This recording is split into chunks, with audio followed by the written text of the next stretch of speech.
on the road can be frustrating, and that's something both South Dakota Hoops teams experienced last week. How's everybody doing? I'm Jay Elsen, and this is Coyote Corner. After defeating Denver in their Summit League opener, the USD women headed south for a date with Oral Roberts. One of the keys to that matchup would be finding cracks in a Golden Eagles defense that has held opponents under 40% from the floor. USD's last trip to the Mabee Center did not go well, but this one got off to a better start. Caitlin Duffy connects for three. Coyotes open the game on a 7-2 run. A couple of trips later, they go inside to Bridget Arns. That, though, would be her only field goal of the night. Back comes ORU Ashley Beatty on the drive. Then on the other end, it's Beatty again. Picks Nicole Seekamp's pocket and takes it in for two more. Golden Eagles scored 18 points off 18 USD turnovers. Yotes hung tough, though. Taya Heemiller with three of her team-high 15. She also had a career-best 13 rebounds. Then it's deja vu for Duffy. Same spot as before. 4 threes on the night. That one put her team up 6. But the Golden Eagles raised the stakes before the half. Jordan Doyle banks it home at the buzzer. Second straight game that USD's opponent had hit from half court, and it was that kind of night. ORU closed the second quarter on a 9-1 run to take a 29-27 lead into the half, and they go on to beat USD in Tulsa for the second straight year, 60-56. Coyotes did battle back. They took a 4-point lead into the fourth quarter, but the Golden Eagles outscored them 22-14 over the final 10 minutes. South Dakota looked to rebound Saturday against Brittany Lang and her much-improved Nebraska-Omaha squad. The Mavericks are a team loaded with young talent, and Caroline Hogue heads the list. The true freshman played just 3 minutes in the first half due to foul trouble, but she certainly made her presence known. She scored 10 points on 4 of 5 shooting. The Coyotes countered with Seekamp. After a rough night in Tulsa Wednesday, she was on a mission. Gets the steal and the score here. It was 19-all after one.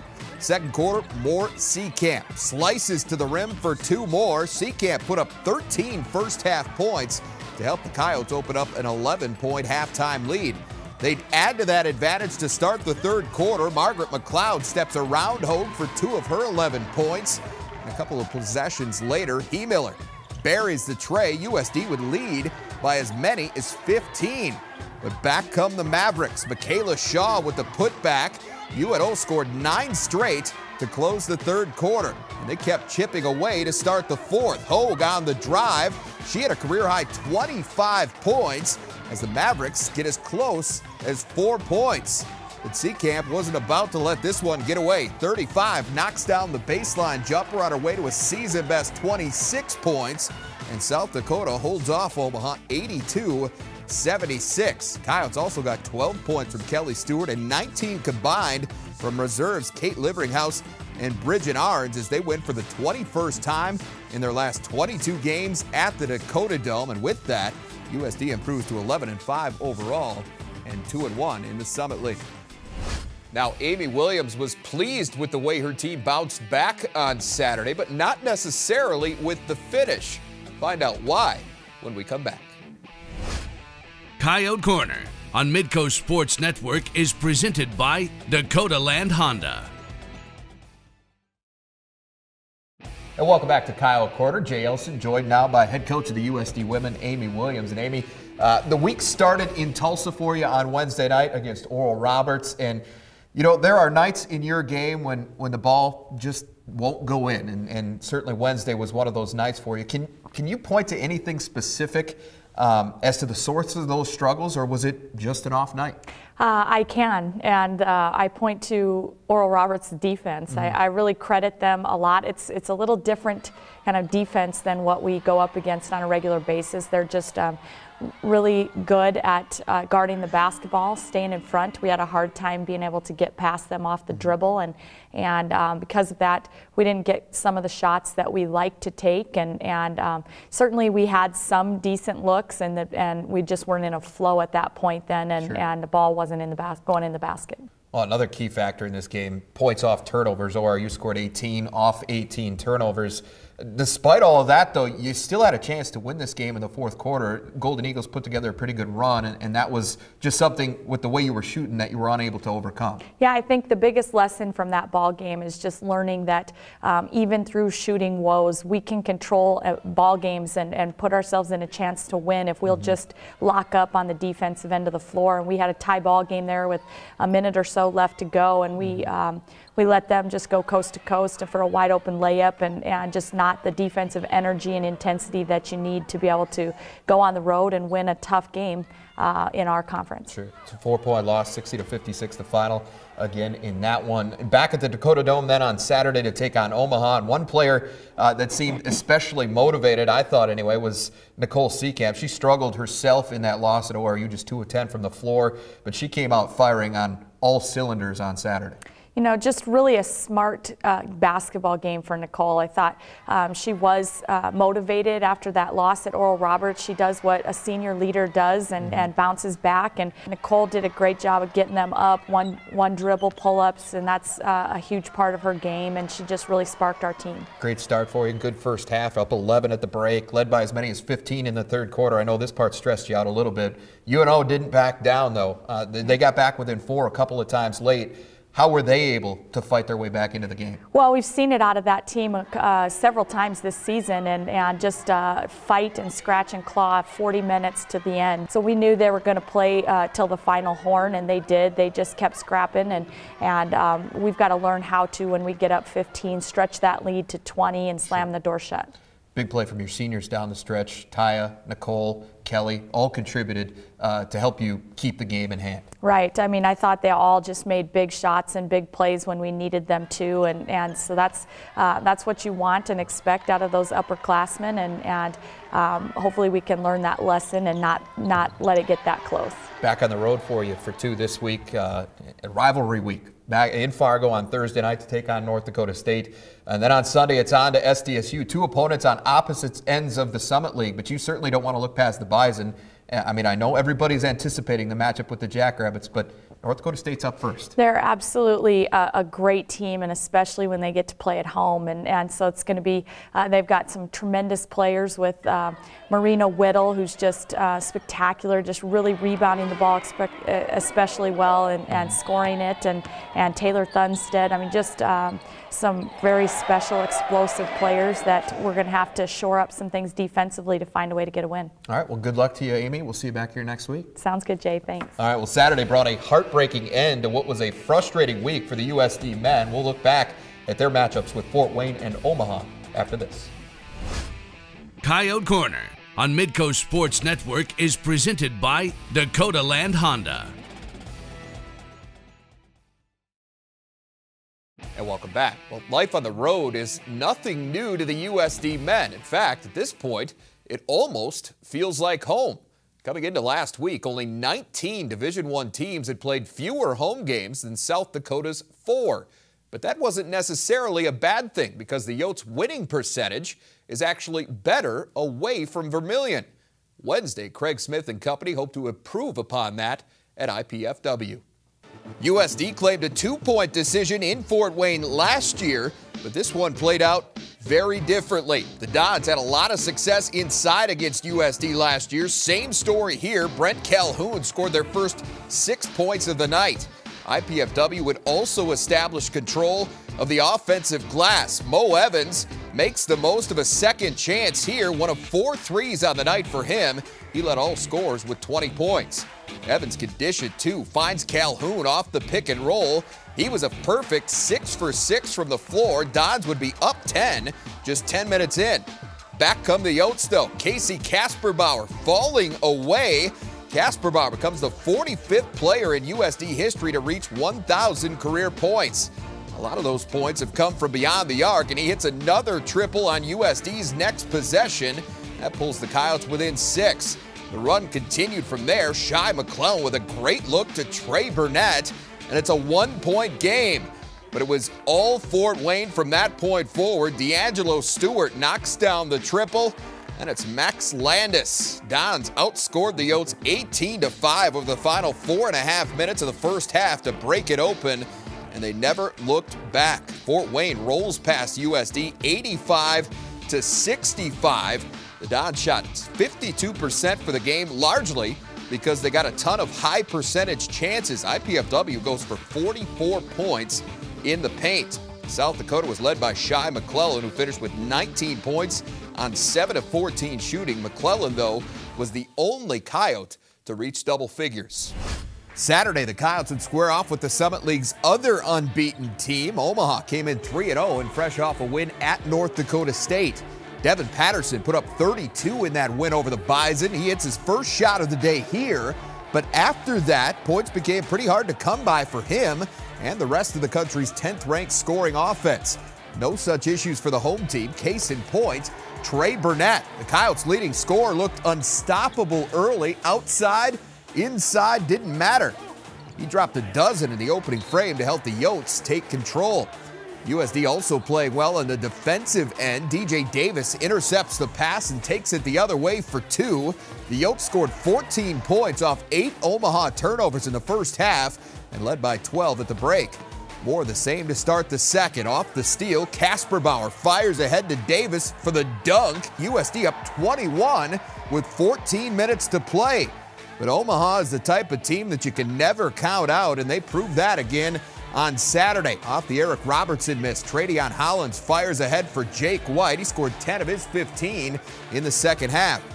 Mavs started heating up from outside as well. Trayshawn Thurman, just his 5th three-pointer of the season. Hollins shooting 15% from the perimeter coming in, but he wouldn't miss on this day. 3 for 3 from downtown in the second half. The last one gave Omaha the lead, and once they got it, they never gave it back. Hollins scored a game-high 17 to help Omaha complete an incredible second-half comeback as the Mavs steal one in Vermilion 79-73. UNO scored on 20 of its last 22 possessions on the day, converting on 20 of 22 free throws and 11 of 18 field goals in that span. Just incredible. Certainly deflating to lose a game like that, but with another big test looming this week, a short memory is essential. We'll cover that and more with Coyotes head coach Craig Smith next. Coyote Corner on Midco Sports Network is presented by Dakota Land Honda. And welcome back. Joined now by head coach of the USD men, Craig Smith. And Craig, after picking up that big win over Oral Roberts, you guys stayed on the road. I know that's a difficult thing to do. It's an extended trip, and you go straight to Fort Wayne, where you met the Mastodons on Wednesday night. Now, IPFW has been playing some really good basketball this season, and they certainly showed that again on Wednesday. Yeah, IPFW is a very good team. I believe they've won 7 in a row now. Had a 6-game winning streak going into our game, so I guess that's 8 in a row. They did a heck of a job. We didn't play great, certainly. They had a huge run the last 5 minutes of the first half, and we just never recovered. Yeah, I mean, you got down 11 early. Your guys battle back, get within 1 with just under 5 minutes to play, and then they go on that big run and really kind of open it up, and as you said, you never recovered. So what was the difference in that 5-minute period that allowed them to pull away? You know, like you said, we got down 13 early. We really battled back. I just thought we got quick and selfish on the offensive end. And when you play a team that has that ability to score quickly, you just can't afford to take bad shots. And if you're taking a bad shot, you better make it. Right. You know, there's no time to be selfish in that kind of a setting. And it just led into their transition game where they ran us off the floor. Well, with Fort Wayne behind you, you were back on the floor Saturday against Omaha at the Dome. First place Mavericks boast the 10th best scoring offense in the country at about 85 points per game. You hold them to 26 first half points. How did you manage to slow that team down in the first 20 minutes? Well, our guys were really locked in. I thought we did a great job on our game plan on both ends of the floor. On the defensive end, just really trying to limit them. We kept them out of the paint, and then our offense was our best defense in a lot of respects. We didn't turn it over, and we were making the extra pass, and we were looking for each other, and we were able to collapse their defense over time. It's hard to do it right away, but it's hard for any team to defend long possessions, and we were able to get into the paint. Well, you're up 21 points with 15 minutes to play in this game, but that's where Omaha started to come alive a little bit. It started with defense. They put some pressure on you. You guys had struggled with that when we saw you earlier against Florida Gulf Coast. It was kind of the same story. Just had a little trouble finding a way through that. Yeah, you know, I think it was 18 still with 11 to play or something like that, and they threw a kind of a softer token 1-2-2 press on us, and we were very, very tentative against it. And you can't be tentative. You can't be afraid to lose. You still got to. We didn't stay in attack mode. Sure. You know, we're better than that. We got to execute better than that, and we got to find a way to win those games. One game on the schedule. We talked earlier, and you said you just got to bounce back. And Wednesday night, you get that chance in Fargo against North Dakota State. This is a team that, you know, not where they want to be in the league either. So how important, given where you're at, 1-3 in the league, how important is this game? Well, they're all really important. You know, they're a very good team, and literally there's 9 teams in our league that are good teams. And I think there's going to be a ton of games this year in league play where if you win the game, you feel like you know, you maybe stole a little bit, or you lose a tough game and you feel like you gave one away. It's a hard pill to swallow, but you have to have resiliency.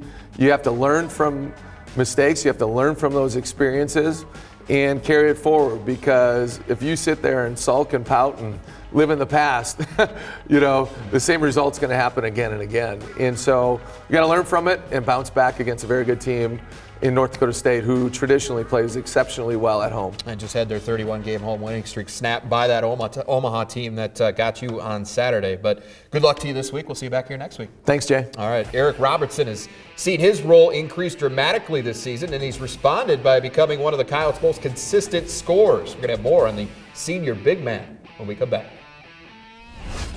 Coyote Corner on Midco Sports Network is presented by Dakota Land Honda. Welcome back. Well, with the beard, the flowing locks, and a surplus of body ink, USD senior forward Eric Robertson stands out on the basketball court. This season, though, he's been making a statement with not just his look, but with his game as well. For more on the man they call E-Rob, here's Alex Heinert. Let's start with the obvious. Eric Robertson stands out on a basketball court.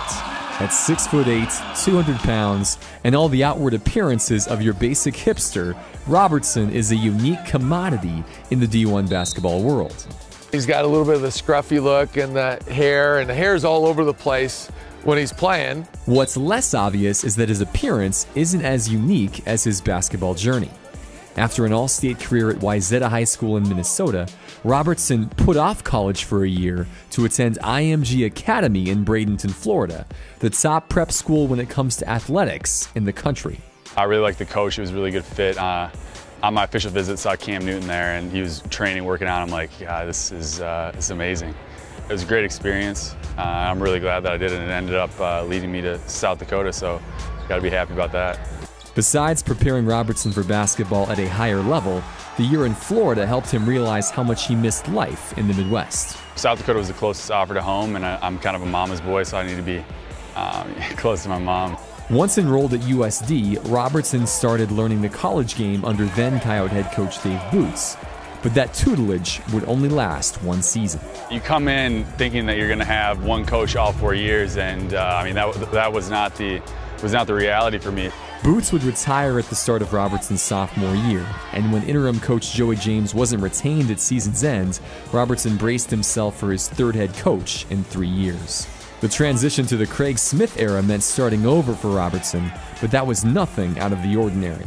Every single year I had to earn a spot. Coach Smith comes in right as I'm a junior, have no idea if he's going to like me or not, and so every single day I just went in there and I just worked my butt off and continued that through my senior year. And it's still a mentality that I have, and I'm going to carry with me until I'm done playing basketball, whenever that may be. That hard work has paid off, especially this season, as E-Rob has started every game for the Coyotes in 2015-16. He's bided his time. He's had to put the time in, and he's had to earn it. Nothing in life is given to you. You got to go earn everything that you get, and it's something that he deserves. Robertson's averaging just under 10 points and 4 rebounds per contest, and played a starring role in USD's upset win at Minnesota, pouring in 16 points on 7 of 11 shooting to help the Coyotes earn an 85-81 double overtime win over the team he grew up rooting for.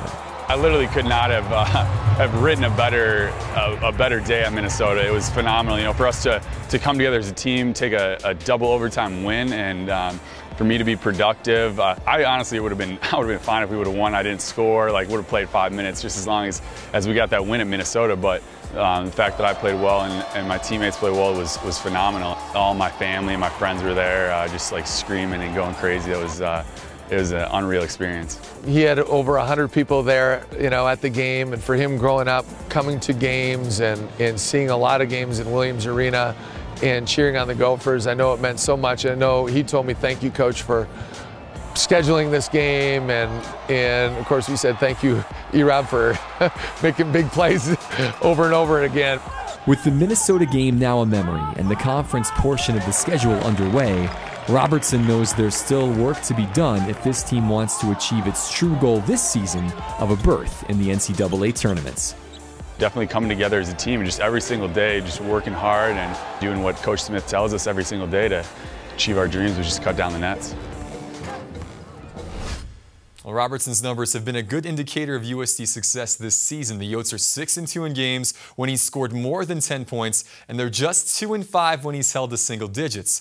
Craig Smith and company will be hoping for the former this Wednesday against North Dakota State, Jay. All right, thanks, Alex. You will be able to see that game live here on Midco Sports Network on Wednesday night. We will also have Sunday's much-anticipated South Dakota Showdown Series matchup between the USD and SDSU women. The first of 2 regular season contests between the Coyotes and the Jackrabbits. Coverage from Frost Arena will tip off at 2 p.m. All right, that is our time for this week. For Alex Heinert, I'm Jay Elsen. We'll see you back here next week for another episode of Coyote Corner.